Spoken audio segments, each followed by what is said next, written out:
สวัสดีเจ้าวันนี้เรามาป้ากับการพยากรณ์อากาศบริเวณภาคเหนือประจำวันเสาร์ที่15 พฤศจิกายน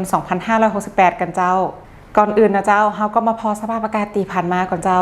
แต่ว่านี่ภาคเหนือของเราก็มีฝนตกเล็กน้อยถึงปานกลางในบางแห่งเจ้าโดยติก็มีรายงานปริมาณฝนสูงสุดวัดได้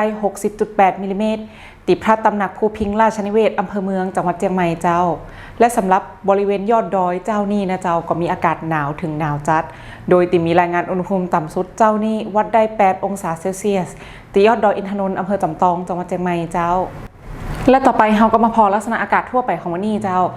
บริเวณความกดอากาศสูงหรือมวลอากาศเย็นกำลังปานกลางจากประเทศจีนเจ้าก็ได้แผ่มาปกคลุมประเทศไทยตอนบนก่อนนี้คือภาคเหนือของเรามีอากาศเย็นในตอนเจ้าโดยจะมีอุณหภูมิลดลง 1-2 องศาเซลเซียสและมีฝนฟ้าคะนองได้ในบางแห่งเจ้าและในช่วงวันที่16 ถึง20 พฤศจิกายนนี้เจ้าความกดอากาศสูงหรือมวลอากาศเย็นกำลังค่อนข้างแห้งแหมละลอกหนึ่งจากประเทศจีนก็จะแผ่ลงมาเสริมปกคลุมบริเวณประเทศไทยตอนบนและทะเลจีนใต้ลักษณะจะอีกกับย่าฮื้อภาคเหนือของเฮามีฝนฟ้าคะนองเกิดขึ้นและมีลมกระโชกแรงบางแห่งโดยเฉพาะในช่วงวันที่17 ถึง 18 พฤศจิกายนเจ้าและหลังจากนั้นอุณหภูมิจะลดลง 3-5 องศาเซลเซียสเจ้าต่อไปเราก็มาพอลักษณะอากาศแฮม24 ชั่วโมงตั้งหน้ากันเจ้าภาคเหนือตอนบนอากาศเย็นในตอนเจ้าและมีอุณหภูมิลดลง 1-2 องศาเซลเซียสโดยยังคงมีฝนฟ้าคะนองร้อยละ 10 ของพื้นที่เจ้าส่วนมากจะเป็นบริเวณจังหวัดแม่ฮ่องสอนและเจียงใหม่คาดการอุณหภูมิต่ำสุดอยู่ที่19-22 องศาเซลเซียสคาดการอุณหภูมิสูงสุด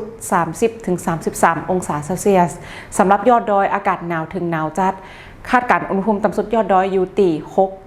6-14 องศาเซลเซียสลมเป็นลมตะวันออกความเร็ว 10-15 กิโลเมตรต่อชั่วโมงเจ้าและสำหรับภาคเหนือตอนล่างเจ้าอากาศเย็นในตอนเจ้าและมีอุณหภูมิลดลง 1-2 องศาเซลเซียสโดยยังคงมีฝนฟ้าคะนองร้อยละ 10 ของพื้นที่เช่นกันเจ้าส่วนมากจะเป็นบริเวณจังหวัดตากกำแพงเพชรเจ้าคาดการอุณหภูมิต่ำสุดอยู่ที่20-23 องศาเซลเซียสอุณหภูมิสูงสุด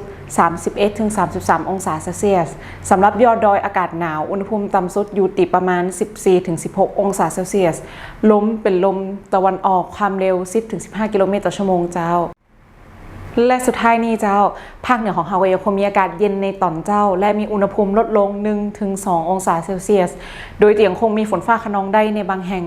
ก็ขอให้พ่อแม่พี่น้องเจ้าดูแลรักษาสุขภาพเนื่องจากสภาพอากาศที่เปลี่ยนแปลงไว้ตัวนะเจ้า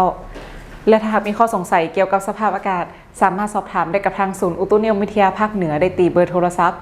0532779119หรือสามารถติดตามข่าวสารผ่านทางเว็บไซต์ Facebook และ TikTok ของศูนย์อุตุนิยมวิทยาติดขึ้นได้ตามหน้าจอนี้เลยเจ้าและสำหรับวันนี้ก็ขอลาไปก่อนเจ้าสวัสดีเจ้าอุตุนิยมวิทยายุคใหม่แจ้งข่าวฉับไวใส่ใจปวงชน